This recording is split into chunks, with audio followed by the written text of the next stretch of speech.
ನಮಸ್ತೆ ಎಲ್ರಿಗೂ, ನಾನು ನಿಮ್ಮ ಸ್ಫೂರ್ತಿ. ಇವತ್ತು ನಾನು ಪೇಪರ್ನ ಸಹಾಯದಿಂದ ಯಾವ ರೀತಿ ಸೇವಂತಿಗೆ ಹೂವಿನ ಹಾರ ಮಾಡ್ಬೋದು ಅನ್ನೋದನ್ನು ಹೇಳ್ಕೊಡ್ತಾ ಇದ್ದೀನಿ. ಇದನ್ನು ಮಾಡೋಕ್ಕೆ ನಾನು yellow colour paper, pink colour paper, green colour paper, ಒಂದು ಪೆನ್ನು, ಒಂದು ಕತ್ತರಿ ಹಾಗೂ ಒಂದು ಚಿಕ್ಕ ಮಕ್ಕಳ ಬ್ಯಾಂಗಲ್ನ ತೊಗೊಂಡಿದ್ದೀನಿ. ಈಗ ನಾನು ಮೊದಲಿಗೆ ಯೆಲ್ಲೋ ಕಲರ್ ಪೇಪರನ್ನು ಹಾಫ್ ಆಗಿ ಮಡ್ಚ್ಕೊಂಡಿದ್ದೀನಿ. ನೆಕ್ಸ್ಟು ಮತ್ತೆ ಅದರಲ್ಲಿ ಹಾಫ್ ಆಗಿ ಮಡಿಸ್ತಾ ಇದ್ದೀನಿ. ಮತ್ತೆ ಅದನ್ನು ಫೋಲ್ಡ್ ಮಾಡ್ತಾಯಿದ್ದೀನಿ. ಮತ್ತು ಈ ರೀತಿ ಫೋಲ್ಡ್ ಮಾಡ್ಕೋಬೇಕು. ನೆಕ್ಸ್ಟು ಬಳೆ ಸಹಾಯದಿಂದ ನೀಟಾಗಿ ಮಾರ್ಕ್ ಮಾಡ್ಕೋಬೇಕು. ನೀವು ಕೈವಾರ ಬೇಕಾದರೂ ಯೂಸ್ ಮಾಡಿಕೊಂಡು ಇದನ್ನು ಮಾರ್ಕ್ ಮಾಡ್ಕೋಬೋದು. ಈ ರೀತಿ ಪೂರ್ತಿ ಶೀಟಿ ಹಾಕಿ ತೋರಿಸ್ತೀನಿ. ಈ ರೀತಿ ಆಗಿರುತ್ತೆ. ಈಗ ನಾನು ಕತ್ರಿ ತಗೊಂಡು ನೀಟಾಗಿ ಮಾರ್ಕ್ ಮಾಡಿರೋ ಅಂಥದ್ದನ್ನ ಕಟ್ ಮಾಡ್ಕೊತಾ ಇದ್ದೀನಿ.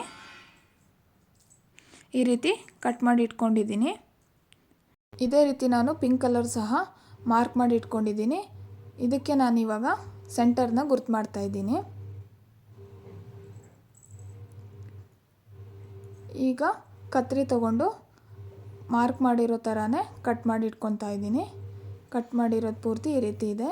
ಈಗ ಯೆಲ್ಲೋ ಕಲರ್ ಸಹ ಕಟ್ ಮಾಡಿ ಇಟ್ಟಿದ್ದೀನಿ. ಈಗ ನಾನು ಒಂದು ಪಿಂಕ್ ಕಲರ್ ತೊಗೊಂಡು ಕತ್ರಿ ಸಹಾಯದಿಂದ ವಿ ಶೇಪಲ್ಲಿ ಕಟ್ ಮಾಡ್ತಾ ಇದ್ದೀನಿ. ಕಟ್ ಮಾಡಿರೋದು ಈ ರೀತಿ ಕಾಣ್ತಾ ಇದೆ. ಇದೇ ರೀತಿ ಪೂರ್ತಿಯಾಗಿ ಕಟ್ ಮಾಡಿ ಯಾವ ರೀತಿ ಕಾಣುತ್ತೆ ಅಂತ ನಿಮಗೆ ತೋರಿಸ್ತೀನಿ. ಈಗ ನೋಡಿ, ಈ ರೀತಿ ಕಟ್ ಮಾಡಿ ರೆಡಿ ಮಾಡಿ ಇಟ್ಕೊತಾ ಇದ್ದೀನಿ. ಫೈನಲಿ ಈ ರೀತಿ ಕಾಣಿಸುತ್ತೆ. ಈಗ ನಾನು ಸೂಜಿ ತಗೊಂಡು ಸೆಂಟರ್ಲಿ ಒಂದು ಹೋಲ್ ಮಾಡ್ಕೋತೀನಿ. ಇದೇ ರೀತಿ ಎಲ್ಲದನ್ನು ಕಟ್ ಮಾಡಿ ತೋರಿಸ್ತೀನಿ. ನೋಡಿ ರೆಡಿಯಾಗಿದೆ. ಇವಾಗ ಕಟ್ ಮಾಡಿ ರೆಡಿ ಇಟ್ಟಿದ್ದೀನಿ. ಈಗ ನಾನು ಇದರಲ್ಲಿ ಒಂದೊಂದೇ ದಳಗಳನ್ನು ಬಿಡಿಸಿ ರೆಡಿ ಮಾಡಿ ಇಟ್ಕೊತಾ ಇದ್ದೀನಿ. ಈ ರೀತಿ ದಳಗಳನ್ನು ಬಿಡಿಸಿ ಇಟ್ಕೊತಾ ಇದ್ದೀನಿ. ಓಕೆ, ಇವಾಗ ಗ್ರೀನ್ ಕಲರ್ ಶೀಟ್ ತಗೊಂಡು ಕಟ್ ಮಾಡ್ಕೊತಾ ಇದ್ದೀನಿ. ಅದನ್ನ ಬಿಡಿಸಿ ಇನ್ನೂ ಚಿಕ್ಕದಾಗಿ ಕಟ್ ಮಾಡ್ಕೊತಾ ಇದ್ದೀನಿ. ಇದೇ ರೀತಿ ಪೂರ್ತಿಯಾಗಿ ಕಟ್ ಮಾಡಿ ತೋರಿಸ್ತಾ ಇದ್ದೀನಿ. ಈ ರೀತಿ ಕಟ್ ಮಾಡಿ ಇಟ್ಟಿದ್ದೀನಿ. ಈಗ ನಾನು ಒಂದು ವೇಸ್ಟ್ ಪೇಪರ್ ತೊಗೊಂಡು ಅದನ್ನು ಒಂದು ಉಂಡೆಯಾಗಿ ಮಾಡ್ಕೊಂಡಿದ್ದೀನಿ. ಈಗ ಕಟ್ ಮಾಡಿಟ್ಟಿರೋ ಒಂದು ಪೇಪರ್ನ ತಗೊಂಡು ಅದರ ಸೆಂಟರ್ಲಿ ಉಂಡೆಯನ್ನಿಟ್ಟು ನೀಟಾಗಿ ಒಂದು ಫೋಲ್ಡ್ ಮಾಡ್ತಾಯಿದ್ದೀನಿ, ಮತ್ತು ಇನ್ನೊಂದು ಫೋಲ್ಡ್ ಮಾಡ್ತಾಯಿದ್ದೀನಿ. ಇವಾಗ ರೈಟ್ ಸೈಡಿಂದ ಸ್ವಲ್ಪ ಟ್ವಿಸ್ಟ್ ಮಾಡ್ತಾಯಿದ್ದೀನಿ, ಮತ್ತು ಲೆಫ್ಟ್ ಸೈಡಿಂದ ಸಹ ಈ ರೀತಿ ರೊಟೇಟ್ ಮಾಡ್ತಾಯಿದ್ದೀನಿ. ಈಗ ನಿಧಾನವಾಗಿ ಟ್ವಿಸ್ಟ್ ಮಾಡ್ತಾ ರೊಟೇಟ್ ಮಾಡ್ತಾ ಇದ್ದೀನಿ. ನೋಡಿ, ಈ ರೀತಿ ಕಾಣಿಸುತ್ತೆ. ಮೊಗ್ಗು ರೆಡಿ ಆಗ್ತಾಯಿದೆ. ಈ ರೀತಿ ಮೊಗ್ಗು ಮಾಡಿ ಇಟ್ಕೊಂಡಿದ್ದೀನಿ. ಇದೇ ರೀತಿ ಪಿಂಕ್ ಕಲರ್ ಹೂವನ್ನ ಬಿಡಿಸಿಟ್ಟಿದ್ದೀನಿ, ಯೆಲ್ಲೋ ಕಲರ್ ಹೂವನ್ನ ಬಿಡಿಸಿಟ್ಟಿದ್ದೀನಿ, ಹಾಗೆ ಮೊಗ್ಗನ್ನು ಸಹ ಮಾಡಿಟ್ಟಿದ್ದೀನಿ. ಈಗ ಒಂದು ಮೊಗ್ಗನ್ನ ತಗೊಂಡು ಪಿಂಕ್ ಕಲರನ್ನು ಒಂದೊಂದೇ ದಳಗಳನ್ನು ಮೊಗ್ಗಿನೊಳಗೆ ತೂರಿಸ್ತಾ ಇದ್ದೀನಿ. ನೋಡಿ, ಆಲ್ರೆಡಿ ಹೋಲ್ ಮಾಡಿ ಇಟ್ಕೊಂಡಿದ್ದೆ, ಅದನ್ನು ಈ ಮೊಗ್ಗೊಳಗೆ ಹಾಕಿ ತೋರಿಸ್ತಿದ್ದೀನಿ. ಈಗ ಒಂದು ದಳ ಹಾಕಿದ ತಕ್ಷಣ ಇದನ್ನು ನೀಟಾಗಿ ಟ್ವಿಸ್ಟ್ ಮಾಡಬೇಕಾಗತ್ತೆ.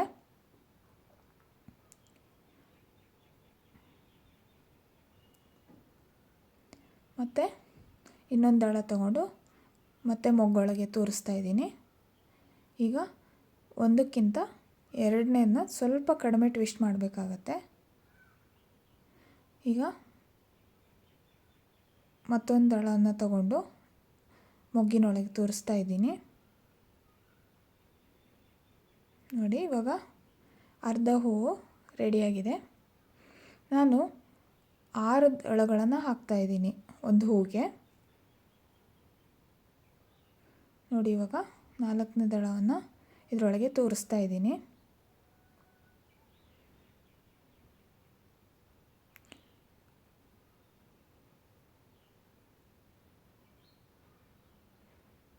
ಈಗ 5ನೇ ದಳವನ್ನು ತೋರಿಸ್ತಾ ಇದ್ದೀನಿ. ನಿಧಾನವಾಗಿ ಟ್ವಿಸ್ಟ್ ಮಾಡ್ತಾ ಇದ್ದೀನಿ. ನೋಡಿ, ಈಗ 6ನೇ ದಳವನ್ನು ಹಾಕಿ ನಾನು ನಿಧಾನವಾಗಿ ಟ್ವಿಸ್ಟ್ ಮಾಡ್ತಾಯಿದ್ದೀನಿ. ನೋಡಿ, ಈಗ ಪಿಂಕ್ ಕಲರಿನ ಸೇವಂತಿಗೆ ಹೂವು ರೆಡಿ ಆಯಿತು.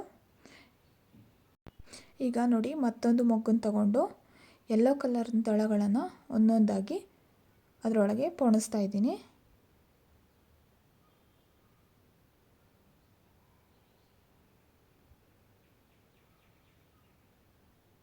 ನೋಡಿ, ಮೊದಲಿಗೆ ಸ್ವಲ್ಪ ಜಾಸ್ತಿ ಟ್ವಿಸ್ಟ್ ಮಾಡಬೇಕಾಗತ್ತೆ.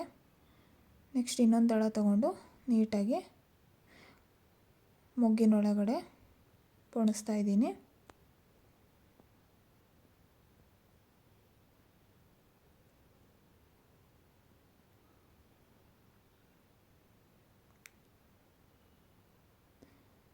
ಈಗ ಇನ್ನೊಂದು ದಳವನ್ನು ತಗೊಂಡು ಇದರೊಳಗೆ ಪೋಣಿಸ್ತಾ ಇದ್ದೀನಿ.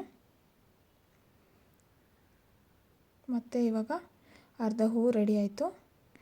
ಇದೇ ರೀತಿ ಇನ್ನು 3 ದಳಗಳನ್ನು ಅದರೊಳಗಡೆ ಪೋಣಿಸಿದ್ರೆ ಯೆಲ್ಲೋ ಕಲರ್ ಹೂವು ಸಹ ರೆಡಿ ಆಗುತ್ತೆ.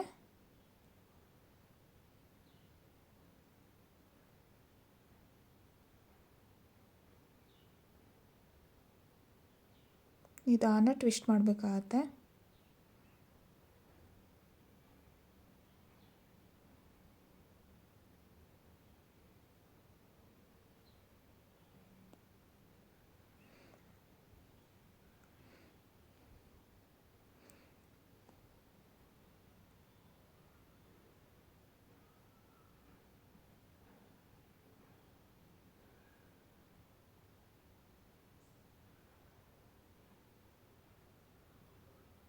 ಈಗ ಯೆಲ್ಲೋ ಕಲರ್ ಹೂವು ಸಹ ರೆಡಿಯಾಗಿದೆ.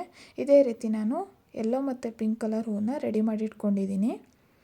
ಈಗ ನಾನು ಒಂದು ದಾರ ತಗೊಂಡು ಯಾವ ರೀತಿ ನಾನು ಮಲ್ಲಿಗೆ ಹೂವನ್ನು ಕಟ್ತೀವೋ ಅದೇ ರೀತಿ ಈಗ ಈ ಪೇಪರ್ ಹೂವನ್ನು ಸಹ ನೀಟಾಗಿ ಕಟ್ತಾ ಇದ್ದೀನಿ.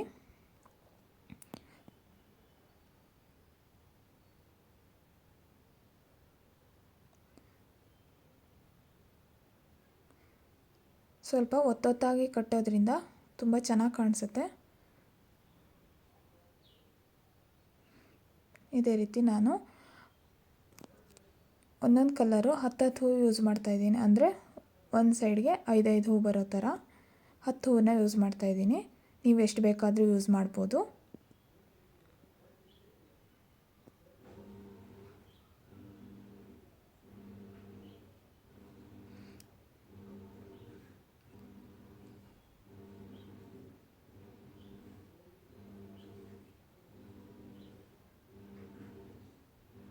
ನೋಡಿ, ಪಿಂಕ್ ಕಲರ್ ಹೂವು 5 ಹೂವನ್ನ ಕಟ್ಟಾಯಿತು. ಈಗ ನೋಡಿ ಈ ರೀತಿ ಕಾಣಿಸುತ್ತೆ. ಈಗ ನಾನು ಯೆಲ್ಲೋ ಕಲರ್ನ ಸಹ 5 ಹೂವನ್ನ ಒಂದು ಸೈಡ್ಗೆ ಬರೋ ರೀತಿ 10 ಹೂವನ್ನ ಕಟ್ತಾಯಿದ್ದೀನಿ.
ನೋಡಿ, ಈ ರೀತಿ ಯೆಲ್ಲೋ ಕಲರ್ ಸಹ 5 ಹೂವನ್ನು ಹಾಕಿದ್ದೀನಿ. ಇದೇ ಥರ ಪೂರ್ತಿ ಹಾರ ಮಾಡೋದಾದರೆ ಈ ರೀತಿ ಕಾಣಿಸ್ತಾ ಹೋಗುತ್ತೆ. ಇದೇ ಥರ ನಾನು ಮತ್ತೆ ಎಲ್ಲ ಹೂವನ್ನು ಕಟ್ಟಿ ಯಾವ ರೀತಿ ಕಾಣಿಸುತ್ತೆ ಅಂತ ತೋರಿಸ್ತೀನಿ ಇವಾಗ.